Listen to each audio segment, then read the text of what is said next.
¿Y si algunos de los casos más extraños de la historia fueran pruebas de que el tiempo no funciona como creemos?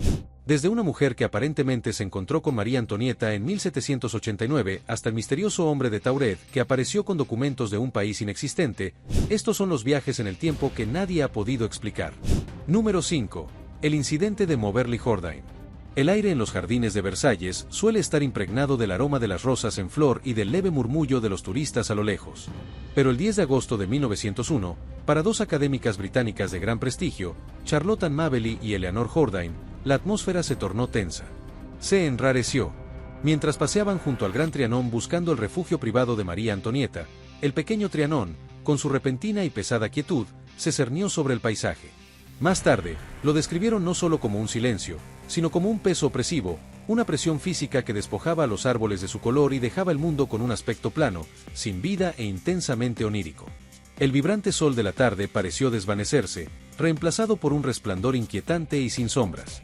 No tenían ni idea de que acababan de atravesar una grieta en el tejido del presente. Mientras seguían por un sendero casi invisible, el mundo moderno se desvaneció por completo. Los visitantes casuales vestidos a la usanza eduardiana habían desaparecido. En su lugar, se encontraron con hombres vestidos con largos abrigos verdes en forma de rueda y sombreros de 3 picos que hablaban en un dialecto arcaico del francés, indicándoles con urgencia que tomaran otro camino. El paisaje mismo había cambiado. Edificios y kioscos que habían sido demolidos en 1901, de repente se alzaban intactos, nítidos y sólidos, contra el extraño cielo. Entonces llegó el punto culminante de su viaje. Una mujer sentada en el césped frente al Petit Trianon, dibujaba. Llevaba un vestido veraniego de color claro y el cabello recogido en un peinado que había desaparecido hacía más de un siglo. Cuando finalmente cruzaron un pequeño puente y se unieron a un grupo de turistas modernos, la densa atmósfera se desvaneció al instante, como una burbuja que estalla. Los sonidos de 1901 volvieron a su mente. Aterrorizados y profundamente confundidos, comenzaron a indagar en los archivos históricos de Versalles. Lo que encontraron cambió sus vidas para siempre.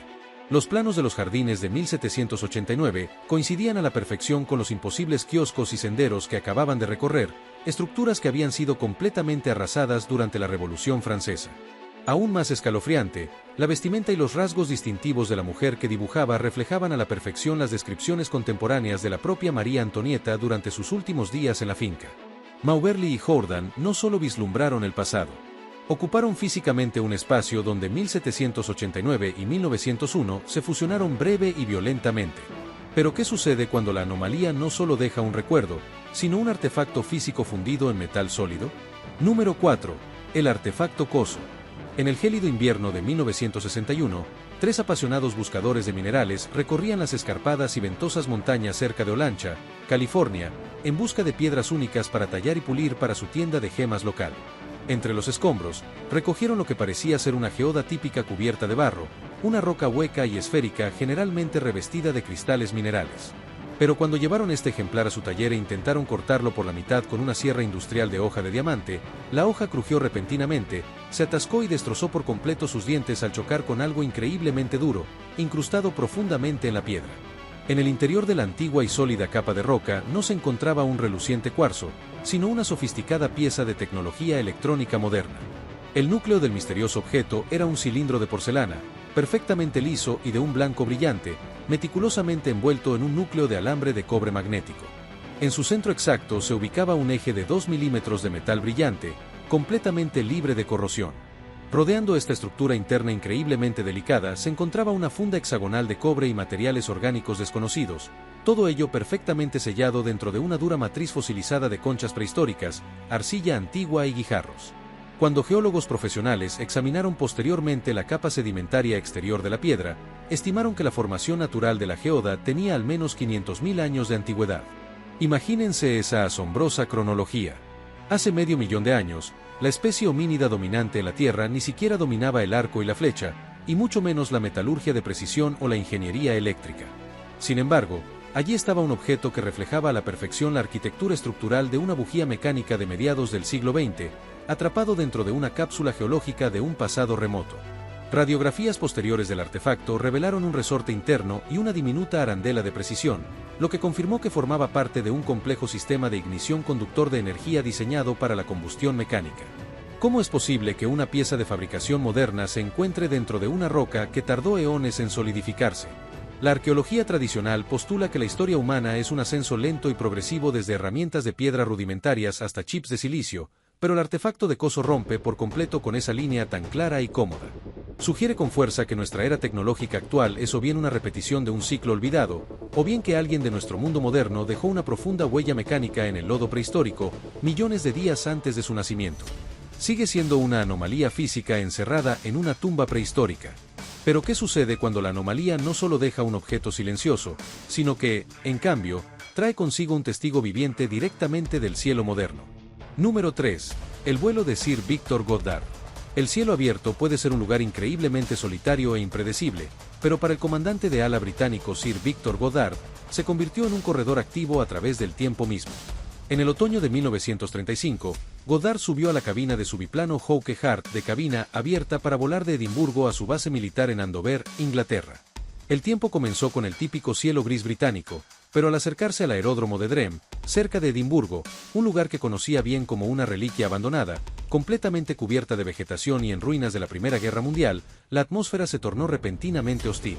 Un extraño sistema de tormentas hiperlocalizados surgió de la nada, con nubes amarillas y azules inquietantes que sacudieron instantáneamente sus instrumentos mecánicos y forzaron a su avión a un descenso aterrador e incontrolable hacia la Tierra. Goddard luchaba contra los rígidos controles, completamente cegado por un extraño vapor brillante, esperando estrellarse violentamente contra el suelo, pero cuando su biplano atravesó la parte inferior de la densa capa de nubes, el violento viento cesó al instante.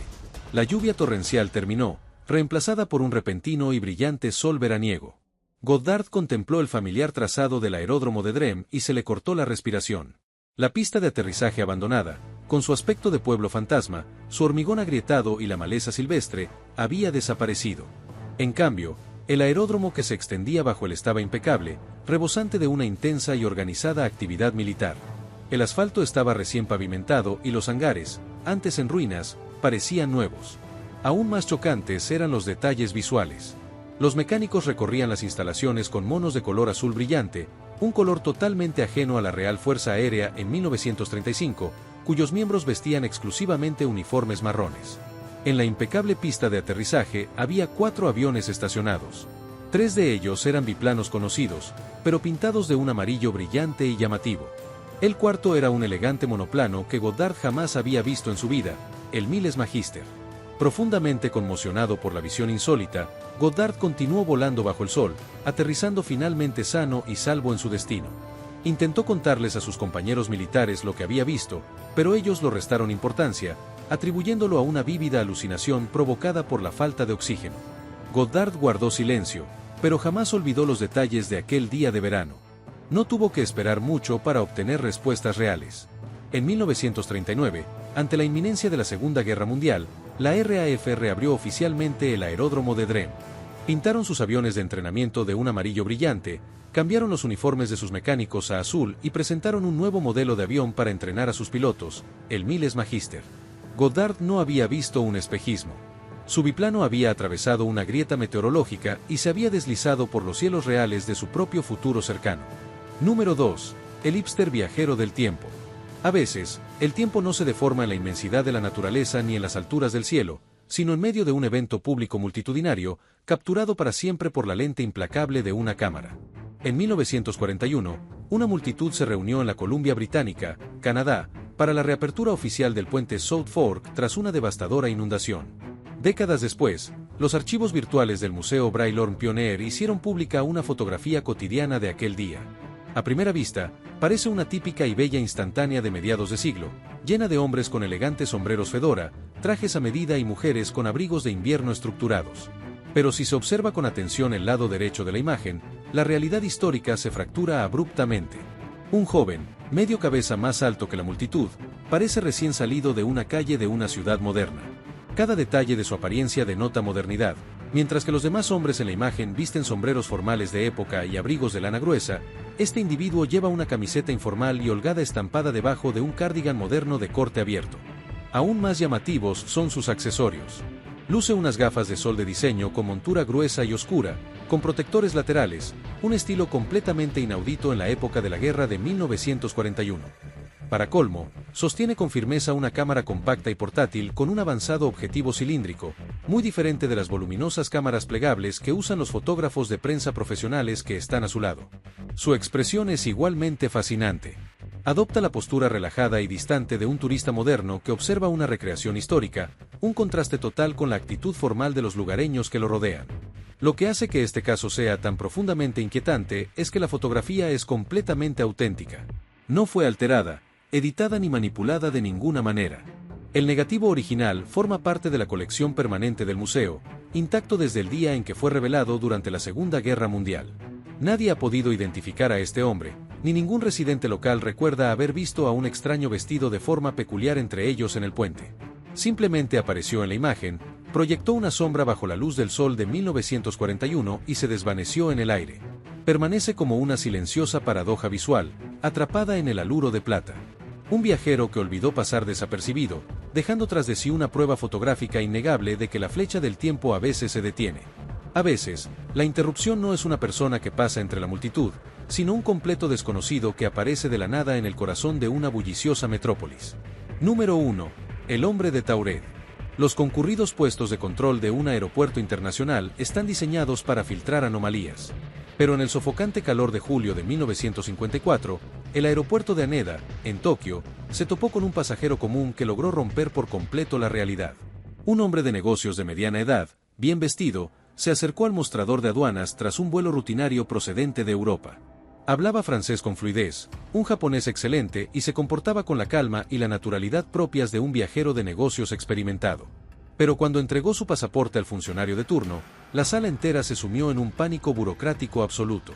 El pasaporte era completamente auténtico, con sellos oficiales impecables y marcas de seguridad de alta calidad. Pero había sido emitido por un país que simplemente no existe en nuestro planeta.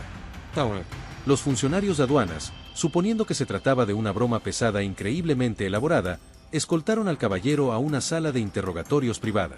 Sacaron un gran mapamundi y le pidieron al viajero que señalara su país de origen. Sin dudarlo un instante, el hombre señaló con el dedo directamente al continente europeo, apuntando con precisión al pequeño Principado Real de Andorra, ubicado entre Francia y España.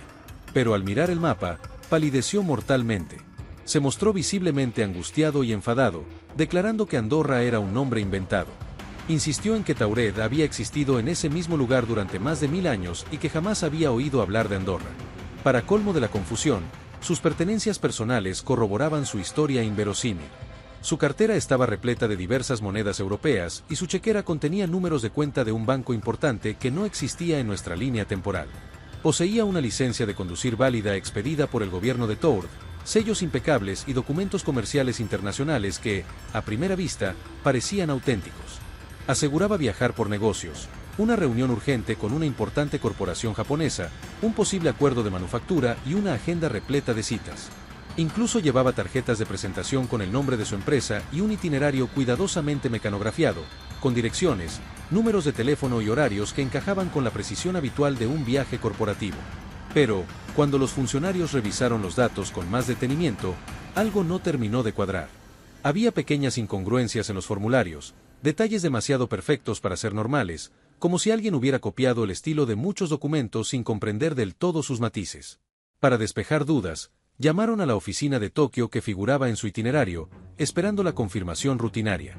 La respuesta fue seca y desconcertante. Los representantes de la empresa dijeron que nunca habían oído hablar de ese hombre, que no existía ninguna reunión programada, y que el nombre de la supuesta compañía manufacturera no aparecía en sus registros ni en sus directorios de proveedores. La situación se volvió tensa. El viajero insistía en su historia con una calma casi ensayada, como si repitiera un guión que no admitía preguntas nuevas. La policía japonesa, confundida y profundamente recelosa, decidió detenerlo de manera preventiva. Lo trasladaron durante la noche a un piso superior de un hotel de lujo cercano, un lugar controlado y discreto donde podrían vigilarlo sin llamar la atención. 2 guardias armados se apostaron justo fuera de su única puerta. La habitación no tenía balcón, y las ventanas estaban cerradas herméticamente desde el exterior. No había salidas posibles, ni excusas para una fuga. Aún así, al amanecer del día siguiente, el hombre había desaparecido sin dejar rastro. La cama estaba intacta, como si nadie hubiera dormido en ella. No había signos de forcejeo, no había ventanas abiertas, no había un solo ruido que los guardias pudieran recordar. El pasillo seguía en silencio, y los dos hombres juraron no haberse movido de su puesto. Su equipaje, su misterioso pasaporte y sus documentos oficiales se habían esfumado con él, como si nunca hubieran existido. Solo quedó una habitación vacía, el desconcierto de los agentes y una pregunta imposible: ¿quién era en realidad ese viajero, y de dónde venía, si es que venía de algún lugar que pudiera señalarse en un mapa? Nos vemos en el siguiente video.